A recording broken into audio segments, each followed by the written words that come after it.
እንደዚህ አይነት ስሜት ተሰምቷችሁ ያውቃል? ትልቅ ነገር ማሳካት ትፈልጋላችሁ፣ ስለ ስኬት ህልም አላችሁ፣ የተሻለ ህይወት ታስባላችሁ። ግን እርምጃ ለመውሰድ ጊዜው ሲደርስ ትዘገያላችሁ። ነገ እሰራዋለሁ ትላላችሁ። ለስኬት ጉጉዎች ከነበራችሁ ግን ሰነፍ ከሆናችሁ ይህ ታሪክ ለእናንተ ነው። ሕይወታችሁን ለዘላለም እንዴት እንደምትመለከቱ ሊለውጡ ይችላል።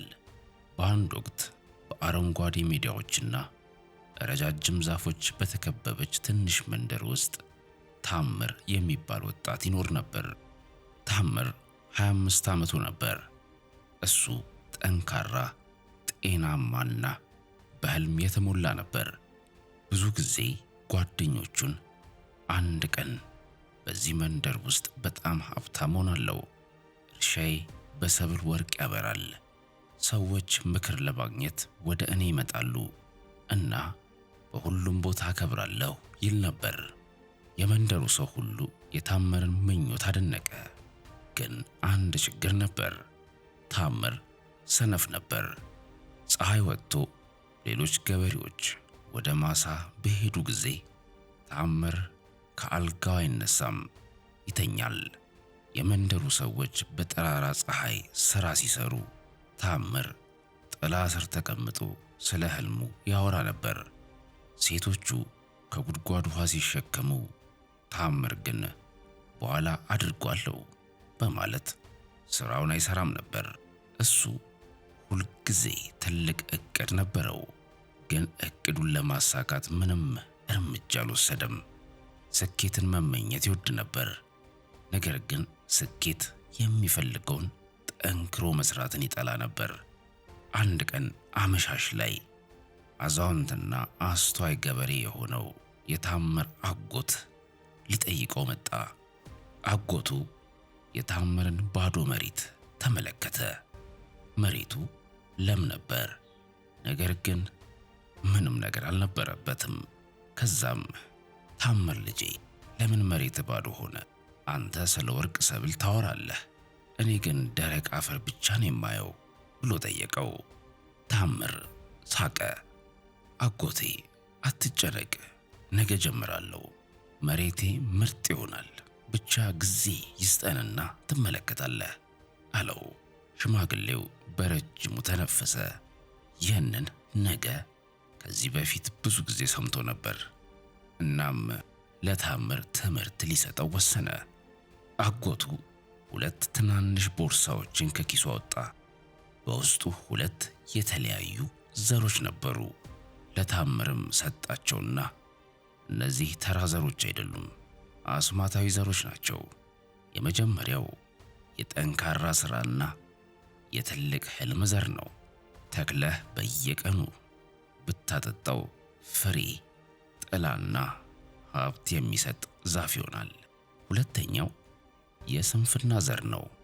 ብትተክለው በፍጥነት ይበቅላል፣ ነገር ግን በእርሻ ሁሉ ላይ እንክርዳድን ይዘረጋል፣ ሌላውን ሁሉ ያጠፋል አለው። አሁን ታምር ሁለቱም ዘሮች በእጅ ናቸው። የእርሻህ እና የህይወትህ የወደፊት ዕጣ የሚወሰነው የትኛውን ትንከባከባለህ በሚለው ነው ብሎ ነገረው። ታምር ሁለቱን ዘሮች ተመለከታቸው።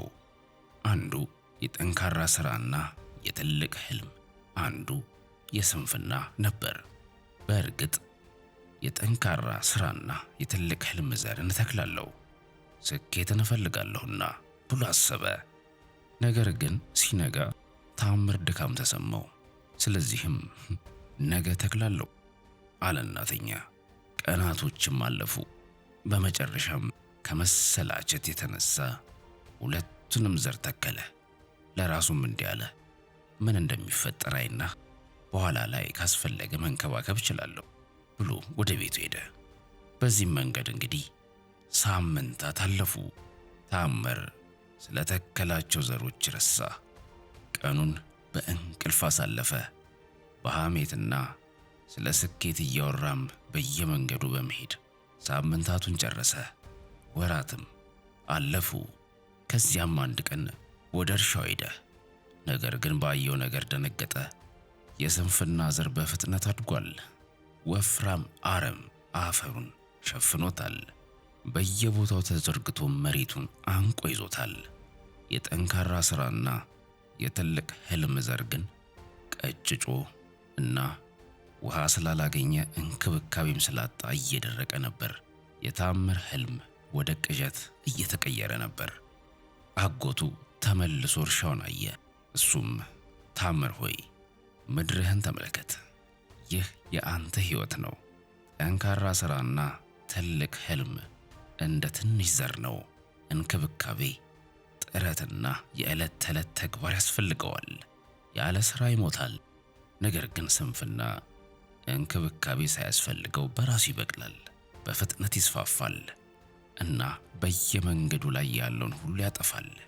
ልጄ ሆይ ታላቅ መሆን ፈልገህ ነበር፣ ነገር ግን ስንፍና የወደፊት ሕይወትህን ሰርቆብሃል አለው። ታምር በጉልበቶቹ ተንበረከከ። እየሞተ ያለውን የዓላማ ዘር ነካ። እምባውም ዓይኑን ሞላው። ለመጀመሪያ ጊዜ እውነቱን ተገነዘበ። ሕልሞች ብቻቸውን በቂ አይደሉም። በሕይወት ለመቆየት እርምጃ ያስፈልጋቸዋል። በዚያ ምሽት ታምር መተኛት አልቻለም። ሲገላበጥ አደረ። ስለባከነበት ጊዜ፣ ባዶ ስለሆኑ ተስፋዎቹ፣ ስላባከናቸው ዕድሎች አሰበ። እናም አሁን ካልተለወጥኩ ስንፍና የዘላለም ባለቤት ይሆንብኛል ሲል ለራሱ ሹክ ብሎ ተናገረ። በማግስቱ ጠዋት ፀሐይ ከመውጣቷ በፊት ታምር ከእንቅልፉ ነቃ። አረሙን በገዛ እጁ ነቅሎ አረመ። ሥራው ከባድ ነበር። ጀርባውን ጎድቶታል። እጆቹ ደምተዋል። ግን መስራቱን አላቆመም፣ ቀጠለ።